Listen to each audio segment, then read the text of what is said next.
Mesdames et messieurs, bonjour. Je remercie la Société de réanimation de m'avoir invité pour cet exposé cet après-midi. Donc, on va revenir dans la vraie vie, là. Et donc, on va parler des problèmes de communication entre les soignants.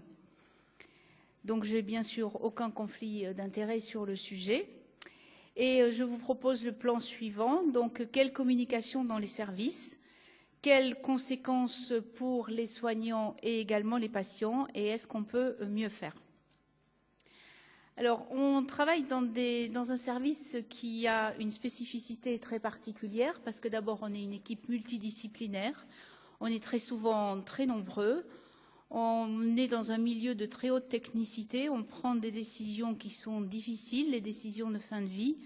Face à nous, et on l'a bien vu ce matin dans la conférence de prestige, les patients et les familles souffrent et on a une mortalité aux alentours de 20%.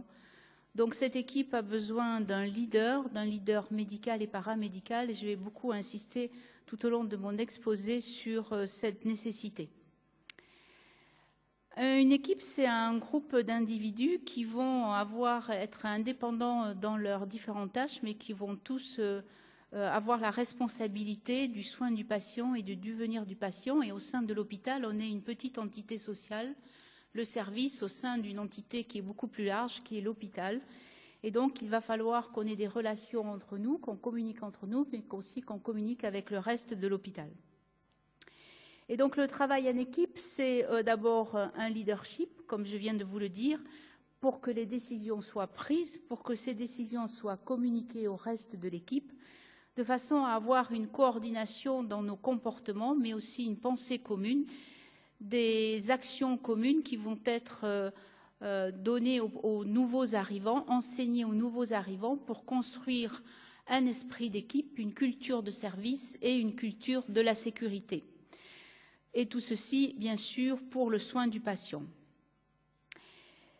Vous avez peut-être vu ça dans le point, où le point regarde qu'il y a beaucoup d'accidents qui sont liés au manque de communication entre les soignants, et donc la Haute Autorité de Santé déploie un programme autour du travail en équipe. Et effectivement, la communication entre nous, elle n'est pas optimisée, mais enfin, en particulier, les infirmières entre elles pensent qu'elles communiquent bien, les médecins entre eux aussi. Les médecins avec les infirmières, ça communique toujours très bien. Mais les infirmières pensent que la communication avec les médecins, elle n'est pas aussi optimale qu'elles le souhaiteraient. Mais ça, vous le savez très bien, c'est des résultats qui sont parfaitement bien connus. Et en fin de compte, les infirmières, la parole infirmière est très difficile à se libérer et aussi à être entendue par le reste de l'équipe. Et en fin de compte, ceci va aboutir à avoir un ressenti des soins que l'on fait pour le patient qui n'est pas ressenti comme les meilleurs soins que l'on pourrait faire, à la fois pour les médecins et les infirmières, puisque dans cette étude, respectivement 27% des médecins et 15% des infirmières pensent que les soins qu'ils donnent sont inappropriés, et dans le inapproprié sont disproportionnés, donc beaucoup trop de soins pour le patient. Et quand on regarde pour expliquer ces résultats, on s'aperçoit que ce qui favorise cette disproportion du ressenti des soins, c'est lorsque le médecin prend seul les décisions, lorsque l'infirmière a une charge de travail qui est très très élevée. Par contre, lorsqu'on a une bonne collaboration entre le médecin et l'infirmier, eh bien, on est protégé de ce ressenti que les soins ne sont pas appropriés pour le patient dont on s'occupe.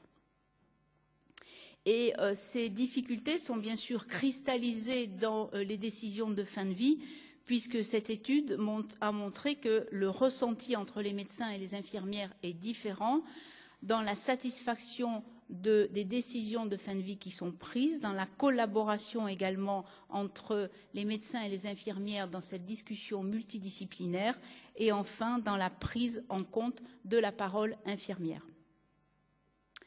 Donc, est-ce qu'il y a des conséquences de ces difficultés de communication au sein des équipes ? Alors, bien sûr qu'il y a des conséquences, et au premier rang de ces conséquences, eh bien, les conflits entre les équipes. Donc, un conflit, c'est une divergence d'opinion.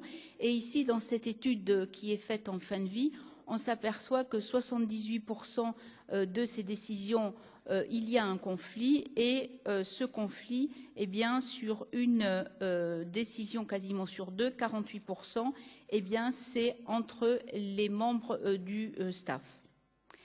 Alors, vous connaissez cette étude, qui est une étude qui est internationale, à peu près 7000 participants.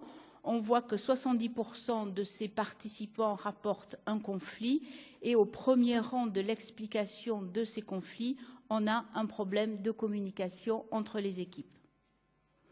Alors le conflit, donc c'est l'opposition entre des personnes, c'est toujours chargé d'émotions, mais il y a conflit et conflit.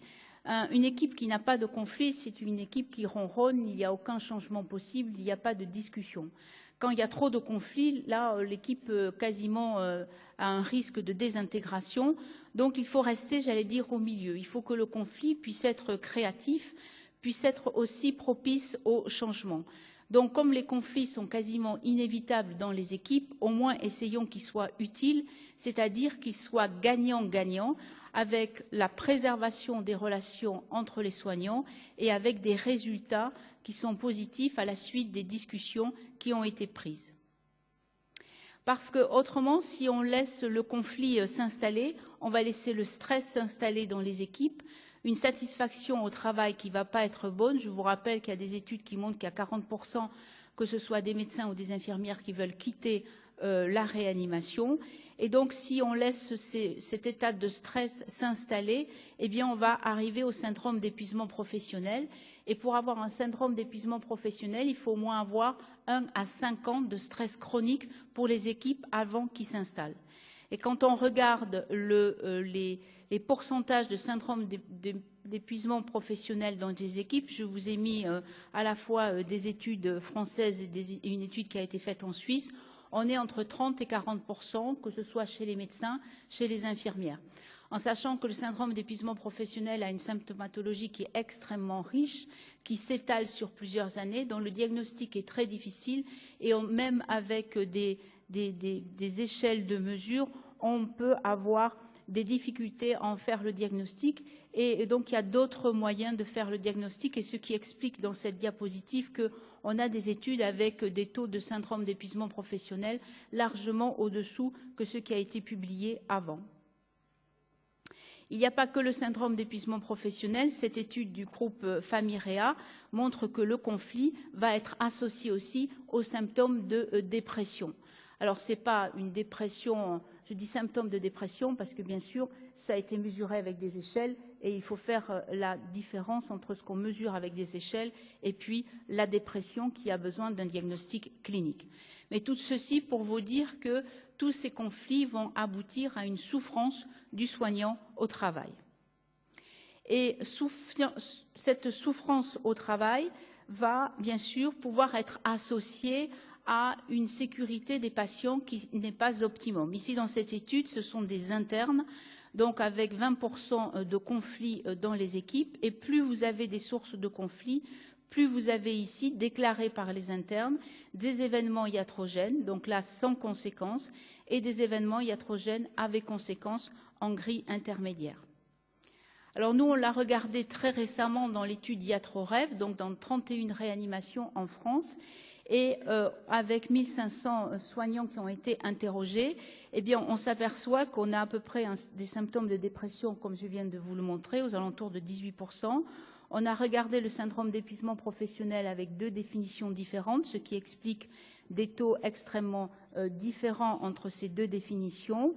Et quand on a regardé s'il y avait une association entre la souffrance de ces soignants au travail et puis les événements iatrogènes avec ou sans conséquences, eh bien, on a démontré que le syndrome d'épuisement professionnel, quelle que soit l'importance dans les différents services, que ce soit en médiane 2,6% de ces soignants ou 38% de ces soignants, il n'y avait pas d'association avec les événements iatrogènes sans conséquences et avec conséquences.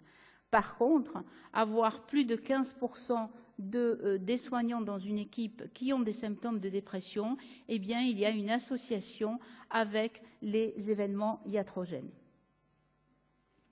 Et ce résultat a été retrouvé dans d'autres études. Ici, on est en pédiatrie, ce sont des internes, et là aussi, le syndrome d'épuisement professionnel n'est pas associé aux événements iatrogènes. Par contre, les symptômes de dépression, oui. Donc, ce mal-être au travail va avoir une conséquence sur la prise en charge des patients. Alors, est-ce qu'on peut mieux faire ?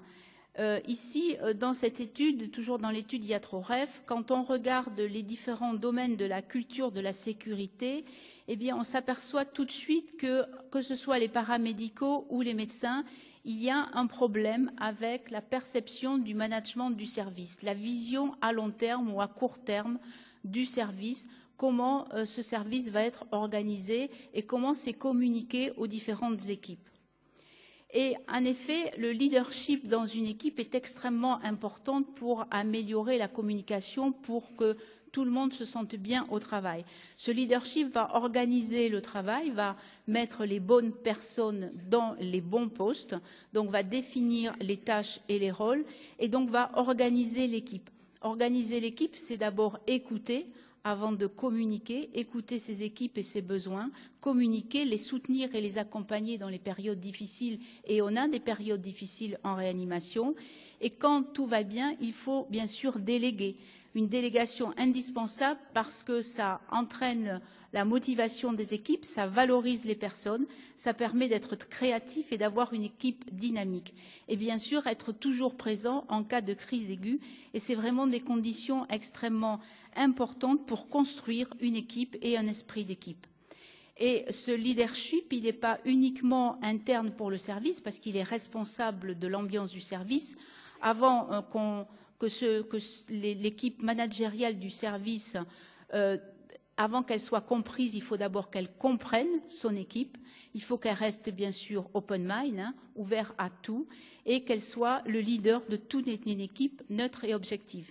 Mais le leadership, il doit être aussi externe pour l'hôpital et la communauté, parce qu'on doit construire la légitimité de notre service au sein de l'hôpital. On n'est pas un service isolé dans l'hôpital, on est en interconnexion avec les autres services, et aussi on doit être reconnu par sa société savante. Et enfin, on doit avoir des compétences humaines. Ça a l'air d'être comme ça, mais c'est pas. Des fois, on les a pas complètement toujours. On doit, j'aime bien ce terme, avoir un emotional bank account. On doit comprendre les besoins de nos équipes et bien sûr accepter les divergences d'opinion, les contradictions et les critiques. Et il y a des revues qui ont montré qu'il y avait des interventions qui étaient possibles pour améliorer la communication au sein des équipes. Ici, cette revue a montré qu'il y avait 3 types d'interventions. Il y avait d'abord des programmes d'entraînement de travail en équipe. Donc là, ça nous vient directement de l'aviation. Ce sont tous les exercices de simulation. Il y a des protocoles de communication, et je vais vous les présenter, qui reposent sur des checklists. Et enfin, pour améliorer la sécurité des patients et la communication pour la prise en charge de ces patients, il y a des parcours de soins dans certaines pathologies. Ici, cette revue dit à peu près la même chose. Donc, des protocoles standardisés de checklist, organiser les visites, et on va le voir, et bien sûr, de la simulation.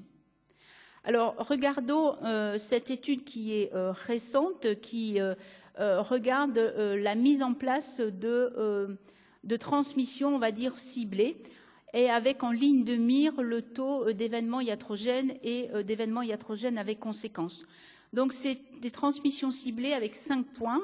Premièrement, des transmissions ciblées de description de la sévérité des patients, de l'histoire du patient, des actions qui ont été menées, de la situation actuelle et du plan de soins, et enfin que tout ceci soit synthétisé. Et on voit qu'avant la mise en place de ces transmissions ciblées et après, en bleu foncé, on récupère quand même beaucoup d'informations avec ces transmissions ciblées. Et sur le endpoint de cette étude, c'est-à-dire la iatrogénie, on s'aperçoit qu'après la mise en place de ces transmissions ciblées, eh bien, on a moins d'événements iatrogènes et d'événements iatrogènes évitables et surtout d'événements iatrogènes des presque incidents. C'est-à-dire que quand vous avez en tête le diagramme suisse avec les tranches de fromage suisse qu'on connaît bien, où lorsque chaque tranche de fromage suisse est un presque incident, et on a l'événement iatrogène quand tous les trous du fromage suisse sont dans la même direction, et ça permet à l'événement iatrogène de survenir. Eh bien, quand on a une diminution de ces presque incidents, on a un impact direct sur la iatrogénie. Et quand on regarde les événements iatrogènes qui ont été évités, c'est bien sûr des erreurs de diagnostic, c'est des erreurs de thérapeutique, c'est des erreurs sur l'histoire et sur l'examen physique du malade, donc tout ce qui est important pour, au final, faire le bon diagnostic. Par contre, dans cette étude, les erreurs médicamenteuses n'étaient pas significativement différentes.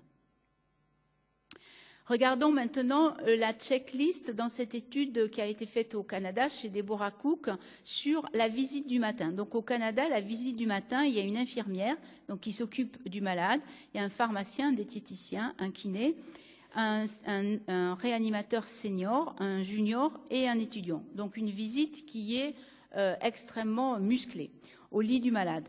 Et donc, ils ont mis en place des checklists et ils ont regardé l'utilisation de ces checklists sur la visite du matin en faisant une analyse mixte à la fois qualitative et quantitative. Donc d'abord, sur les 80 visites qui ont été regardées, eh bien, dans 80% à peu près, ces checklists étaient utilisées. Alors pour vous donner une idée de la checklist, la voilà, bon, vous y voyez rien, mais c'est pas très important. Donc c'est l'infirmière, donc on regarde à la fois le confort, la sédation, on regarde les KT, on regarde les procédures de ventilation, de nutrition, enfin les médicaments, tout ce qui fait le traitement d'un patient au lit du malade. Et donc c'est l'infirmière de la veille qui actualise la veille la checklist. Le lendemain matin, l'infirmière la réactualise, celle du matin avec les événements de la nuit, et elle est finalisée par l'interne. Et quand on regarde, donc ils avaient regardé 3 thèmes principaux sur la communication et le soin du patient et l'éducation, et en analyse qualitative, eh bien, sur l'impact sur la communication, ces checklists ont amélioré, ont permis d'avoir une approche systématique du patient, c'est-à-dire voici un verbatim, on est beaucoup plus systématique et organisé et on regarde très soigneusement chaque domaine les uns après les autres.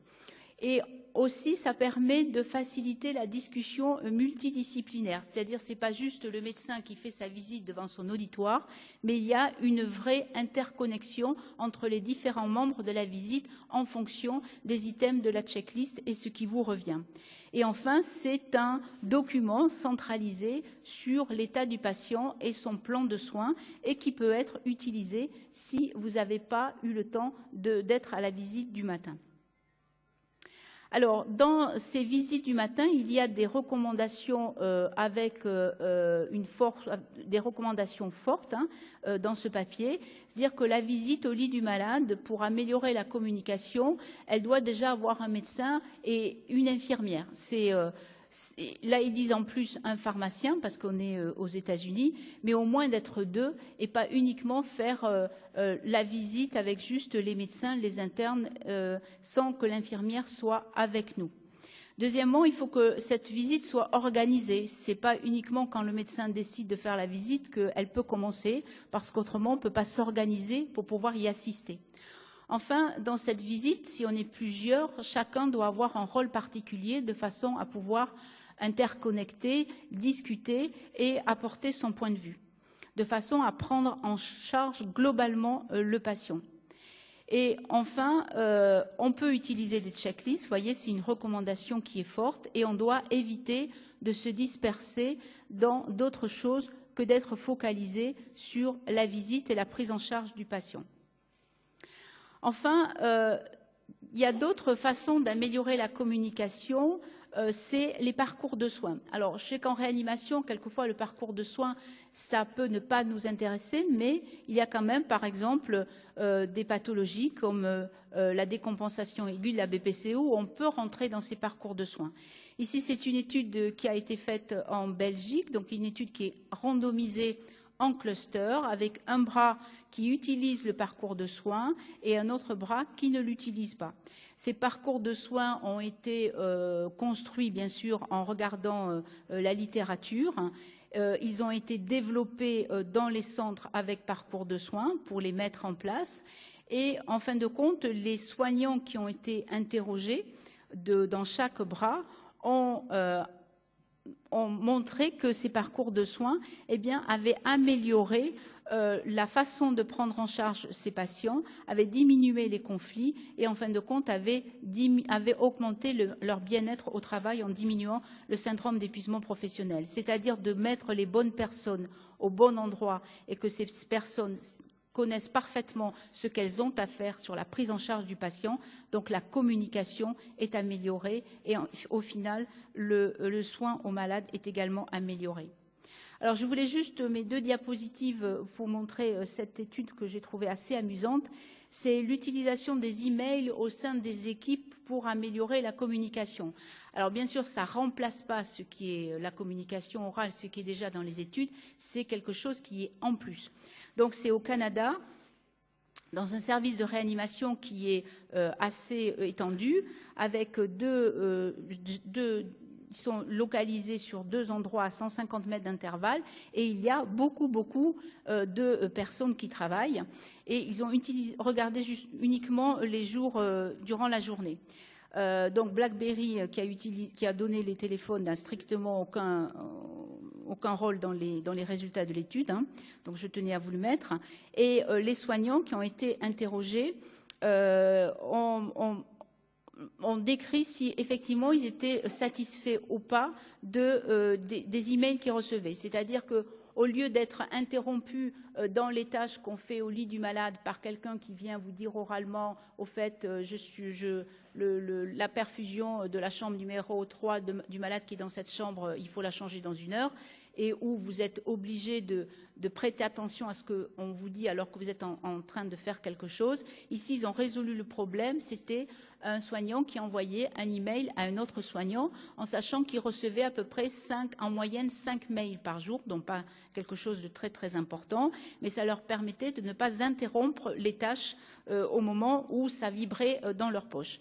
Et donc, ils ont démontré, ici c'est une échelle entre 0 et 7, 7 je suis très satisfait et 1 je ne suis pas du tout satisfait, la moyenne étant à 4, eh bien globalement, comme vous le voyez, ils sont plutôt très satisfaits sur la vitesse de communication, sur l'impact sur la communication, sur la satisfaction et au travail et sur la sécurité et la qualité qu'ils apportent sur le soin du patient. Donc, en conclusion, moi, je vous dirais qu'il est très, très important d'améliorer la communication dans nos services parce qu'elle a un impact à la fois sur le travail en équipe, sur la satisfaction qu'on a de travailler dans le service, sur la prise en charge et la sécurité des soignants et des soins, et bien sûr aussi sur j'allais dire, l'absence de souffrance dans notre travail et sur la prévention du syndrome d'épuisement professionnel. Je vous remercie de votre attention.